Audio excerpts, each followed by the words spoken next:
The key distinction here, and this is me talking now, not the advocate.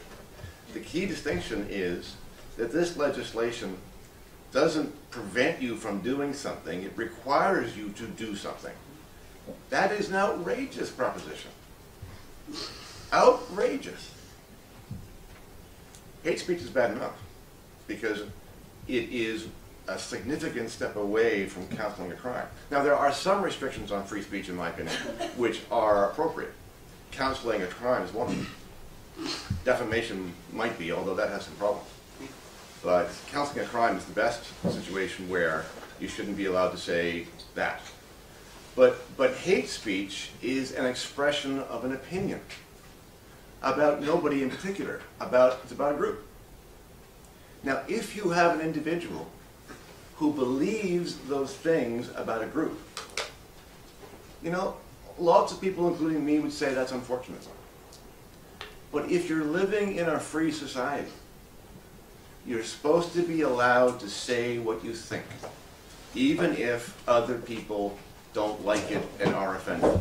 The essence of free speech is to be able to offend, not to prevent offense. Over to you. Well, I'm going to answer that more or less as a psychologist.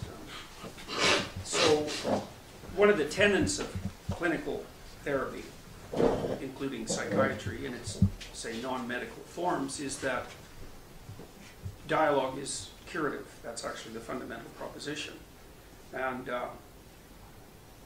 the thing about having someone in therapy is, you know, they're often, like everyone, bent, out of shape quite badly, sometimes homicidal, sometimes.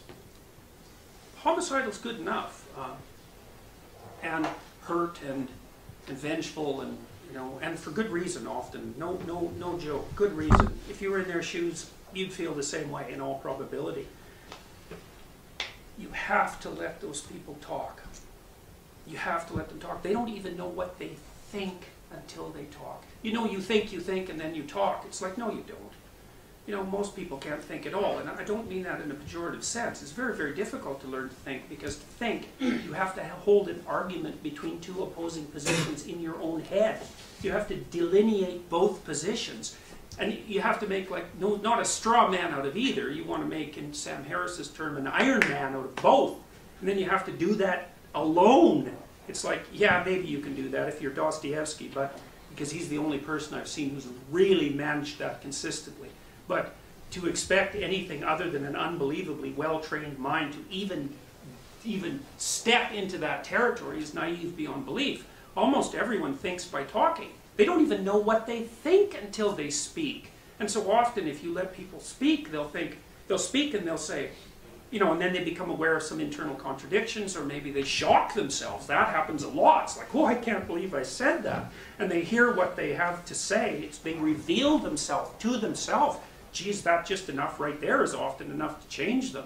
But even if it isn't, let's say they're particularly intransigent, and we're not debating about whether hate speech exists, because bloody well right, it exists, and it can be unbelievably pathological, and I think I'm actually quite familiar with that sort of thing.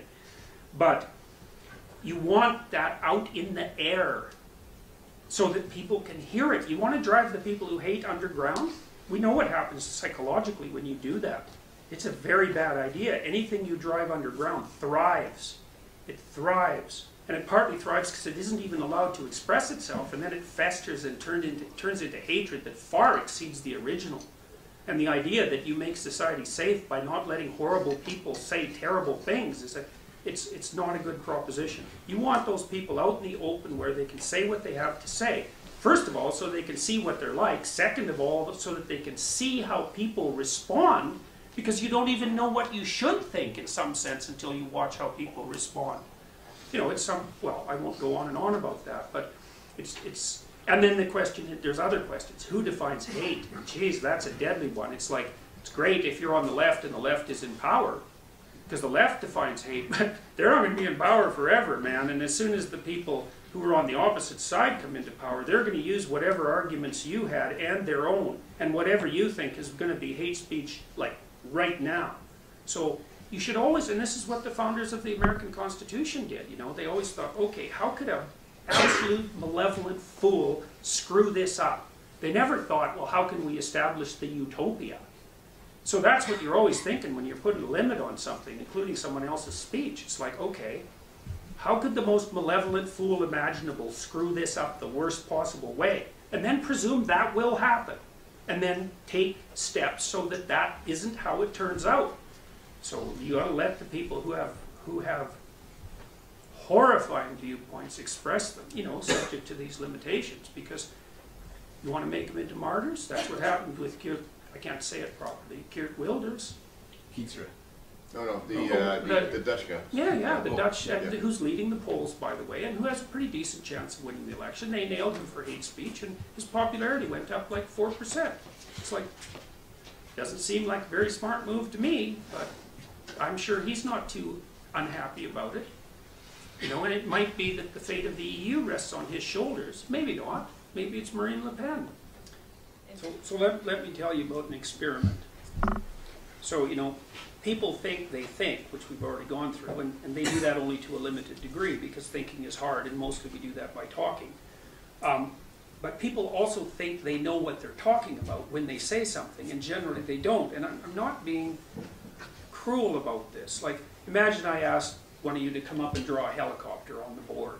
It's like, you know, you're going to draw like a helicopter a 5-year-old draws. It's going to be like a box with a beanie on top of it with a stick out the end. It's like helicopter. It's like, no, that's not a helicopter. It's not even close. Like, what you don't know about helicopters is like would fill many volumes, right? But your knowledge is sufficient to communicate kind of an abstracted representation, and a lot of your thought is actually like that. You don't know as much as you think you know, and that means you're more vulnerable in many ways than you think. And so here's an example. Let's say I bring you into the lab and I get you to fill out a political attitudes questionnaire, and I localize you, say, halfway between center and radical left, something like that, maybe an NDP territory or something like that.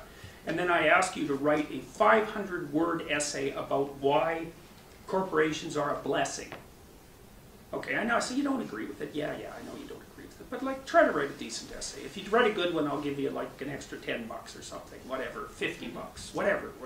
So you write out this essay, and it's contrary to your viewpoint, and I bring you back the next week, and I give you the same political attitudes questionnaire. Well, what do you think happens? You've moved substantially towards the right. And so if I regulate what you have to say, I regulate what you think. And you might think, no, but you're wrong. Because what you think, what you say, especially if you do it habitually, determines what you think. And I'm not willing to cede that to the state, but not only because I object especially to this particular philosophical embedding of this particular statute, say, but also because, you see, your stupid opinion is the corrective for the state's stupid opinions. Like, we're just swamped in ignorance and stupidity. It's a human condition. And states are horrible, tyrannical messes. And individuals are like corrupt and blind. And so it's amazing we can stumble around in the world at all. But what you hope is that now and then some dingbat utters something vaguely sensible that helps curb the tyranny of the state. And you're going to have to let a lot of stupidity be aired before any pearls of wisdom emerge to the surface. So you have to let people stumble around like prejudiced morons, because that's what they are. But hopefully as they stumble and listen, they can become a little less appalling, and so can the state.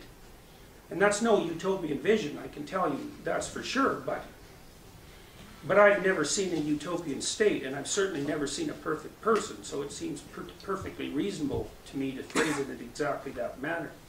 Don't let people inside your head. It isn't obvious that they know what they're doing.